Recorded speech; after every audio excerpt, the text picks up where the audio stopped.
Hello guys. तो अब ग्वांगशी और जिन जब कल रात एक दूसरे से फोन पर बातें कर रहे थे तो उसी वीडियो कॉल के बीच पता नहीं कब जिन की आंख लग गई थी और सुबह जब वो उठती है तो वो काफी लेट भी हो गई थी। अब वो आती है और जल्दी जल्दी में अपना ब्रेकफास्ट करती है और वहां से भागने की करती है।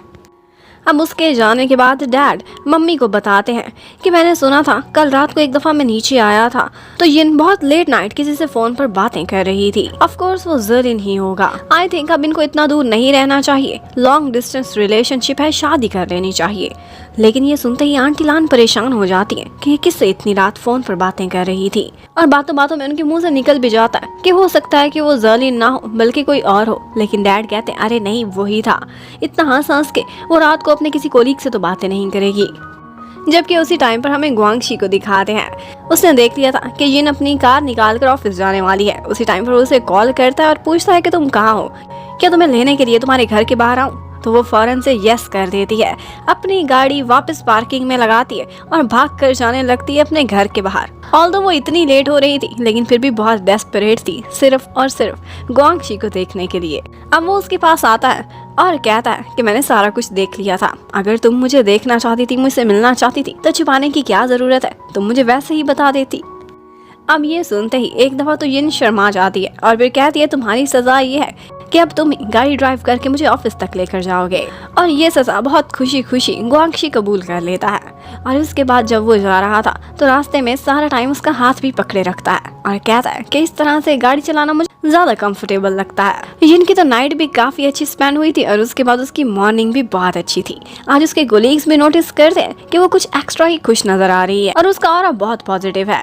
अब एक दफा तो दोनों उसकी जो फीमेल कोलीग्स थी उस पर नजर रखती हैं और बाद में डिस्कस करने लगती हैं कि कुछ तो फिशी है, ऐसा क्यों लग रहा है कि इसकी लाइफ में लव ब्लूम करने वाला है। और फिर थोड़ी देर बाद जिन को मिस जैंग अपने ऑफिस में बुलाती है और कहती है कि पता है तुम लोगों के लिए एक इन्वेस्टर मैंने तलाश करा है और उसका नाम मिस्टर शू है और उन्होंने उसके लिए अपॉइंटमेंट भी सेट कर ली थी। वो उसे कहती है कि एक दूसरे शहर में जाकर तुम्हें उससे मीटिंग करनी होगी। एक दफा तो जिन घबराती है कि मैं इतनी सीनियर भी नहीं हूँ, लेकिन मिस जैंग कहती है कि मेरे आशीर्वाद के साथ तुम क्यों डरती हो, जाओ मैं तुम्हें कह रही हूँ। जबकि उसी टाइम पर ग्वांगशी की कंपनी में भी सुबह ही सुबह भूकंप आ जाता है जब याओ ने खुशी खुशी ऑफिस में आते ही वो परफ्यूम खोल लिया था जो लिमिटेड एडिशन उसे गिफ्ट किया था जिरान ने। और उसके बाद फिर से सारे बेचारों की यही हालत होती है। अब वो जिरान से पूछना चाहता था कि इतने अत्याचार की क्या वजह है, लेकिन उसने आगे उसे ब्लॉक भी किया हुआ था। वो समझ जाता है कि ये लड़की तो भाई मेरी कैपेसिटी से बाहर की है। अब किसी तरह से उसे तलाश करता है और उसके पास जाता है जब वो कैफे में बैठी कुछ खा रही थी। उससे कहने लगता है कि मन तो मेरा कर रहा था कि तुम पर एक केस कर दूं, क्योंकि जिस तरह का साइकोलॉजिकल हरासमेंट तुमने मुझे और मेरे कोलीग्स को दिया है उस पर तुम्हें जेल में जाना जरूर बनता है। लेकिन जिरान का कहना था इतनी सुंदर लड़की को तुमने वेट कराया और ढंग से माफी भी नहीं मांगी, तुम्हारे लिए ये सजा बहुत छोटी थी। अब यहाँ पर सबसे पहले तो याओ उसी को ही भाषण देने लगता है। ये पहली दफा थी कि जिरान को ही किसी ने चुप करा दिया था। इतने में उसके बेटे के स्कूल से कॉल आ जाती है और इमरजेंसी में वहाँ से भाग जाता है। वो जैसे ही वहाँ पहुँचता है तो पता चलता है कि उसके बेटे ने किसी और बच्चे से फाइट करी थी और बात ये थी कि उस बच्चे ने उस पर टॉन्ट किया था कि उसकी कोई मम्मी नहीं है। अब याओ अंदर तो टीचर के सामने काफी शर्मिंदा बनता है, लेकिन बाहर आकर अपने बच्चे को बड़ी शाबाशी देता है कि मुझे तुम पर गर्व है, ऐसे लोगों की ठीक ठाक ठुकाई लगानी चाहिए। जबकि दूसरी तरफ हमें शाया को दिखाते हैं। उसने अपने लिए एक छोटा सा अपार्टमेंट रेंट आउट कर लिया था। वो यीवू को भी वो अपार्टमेंट दिखाती है, लेकिन एक्चुअली वो उसे लूर कर रही थी। कहती है कि कब तक तुम अपने घर में छुप छुप कर लाइव स्ट्रीमिंग का काम करते रहोगे, यहाँ पर आ जाओ, देखो मैंने कितना अच्छा सेटअप किया है, आधा रेंट तुम देना आधा मैं दूंगी। लेकिन यीवू कहता है कि मैं तुम्हारे स्ट्रैप में नहीं आने वाला। और थोड़ी ही देर में शाया की सारी परेशानी दूर हो जाती है जब उसे SC कंपनी से कॉल आई थी कि आपको as a live streamer select किया जाता है। ये सुनते ही वो इतनी खुश हो गई थी कि उसने फौरन से यीबू को हक कर लिया था। पहली दफा तो उसे किस की थी, अब हक किया था। वो तो शायद एज अ फ्रेंड कर रही थी, लेकिन यीबू वो तो हर दफा शॉक में ही चला जाता था। उधर ग्वांगशी ऑफिस में अपना काम खत्म कर लेता है तो अपने फ्रेंड जन को वो टैक्सी में बिठा कर भेज देता है और खुद बाहर खड़ा अपनी गर्लफ्रेंड का वेट कर रहा था। वहाँ पर जिन भी उससे मिलने के लिए रेडी हो रही थी। उसके पास लिपस्टिक नहीं थी। जिरान से बहुत सारे शेड्स वो चेक करती है, ये बोलकर कि मैंने एक क्लाइंट से मिलने के लिए जाना है, लेकिन जिस तरह का शेड इन दी एंड वो पसंद करती है उससे साफ पता चल रहा था कि ये क्लाइंट से मिलने नहीं जा रही, किसी मैन को ट्रैप करने जा रही है।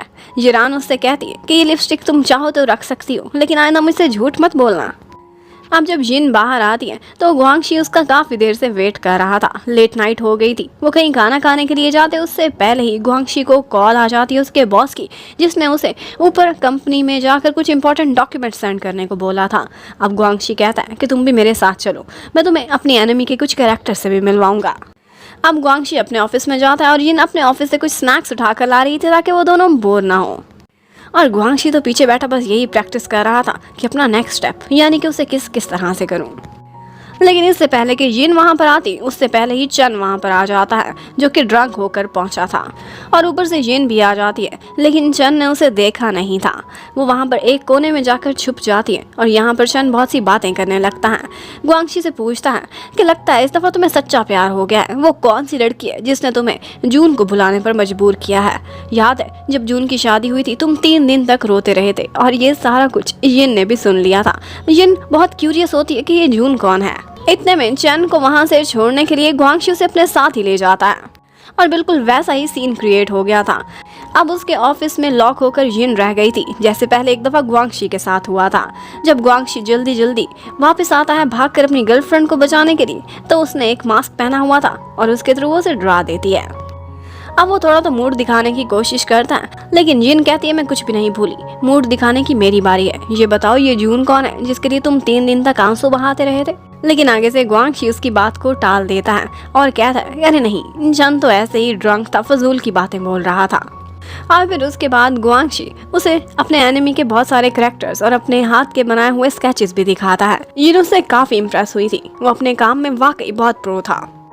अब इस तरह से थोड़ी देर बाद ग्वांगशी उसके साथ कुछ समय बिताता है, अपना काम भी खत्म करता है और अब वो दोनों घर की तरफ जा रहे थे। जिन उसे बताती है कि 2 दिन शायद तुम मुझे ना देख सको क्योंकि मैं एक बिजनेस ट्रिप पर दूसरे शहर जा रही हूँ। ये सुनते ही ग्वांगशी सैड हो जाता है। वो चाहता था कि मैं तुम्हारे साथ ही चलूँ, लेकिन उसका अपना कल मॉर्निंग में एक प्रपोजल था जो उसने अपने इन्वेस्टर को दिखाना था। तो वो जिन से सिर्फ इतना ही कहता है बस अपना ख्याल रखना, मेरी गर्लफ्रेंड होने के बाद तुम पहली दफा मुझसे इतना दूर जा रही हो। और फिर उसके बाद नेक्स्ट मॉर्निंग का हमें सीन दिखाते हैं। जिनको लगता था कि उसने अकेले ही उस बिजनेस ट्रिप पर जाना है, लेकिन एक्चुअली मैनेजर कॉन्ग भी उसके साथ जा रहा था, वही ठरकी वाला बॉस। जिन थोड़ा हेजिटेंट होती है, लेकिन फिर उसे उसके साथ जाना ही पड़ता है। वो प्रोफेशनल गर्ल थी, लेकिन उनको इस तरह से इकट्ठे जाते हुए ग्वांगशी भी देख लेता है और उसने कॉन्ग की रेपुटेशन के बारे में सुना हुआ था। वो काफ़ी परेशान हो जाता है। अब एक तरफ ग्वांगशी अपनी प्रेजेंटेशन देने में लगा हुआ था, जबकि दूसरी तरफ जिन को पता चलता है कि जिस शहर वो मिस्टर शू से मिलने के लिए जा रही है, उसके साथ उसे ड्रिंक भी करना पड़ेगा।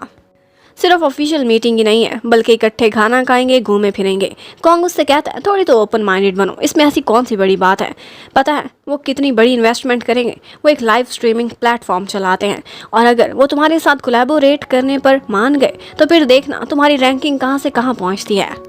जबकि उधर ग्वांगशी की प्रेजेंटेशन तो काफी अच्छी गई थी, लेकिन मिस्टर शी जो वहाँ पर इन्वेस्टर बन के आया था, वो कहने लगता है कि मैं आप लोगों के ये सारे कैरेक्टर्स और काम को खरीदना चाहता हूँ, क्योंकि मुझे नहीं लगता कि इस छोटी सी टीम में ये कैपेबिलिटी है कि इस फिल्म को हिट करा सके। लेकिन ग्वांगशी साफ इनकार कर देता है कि हम अपना काम किसी को नहीं बेचेंगे, इसमें हमारी बहुत मेहनत लगी है।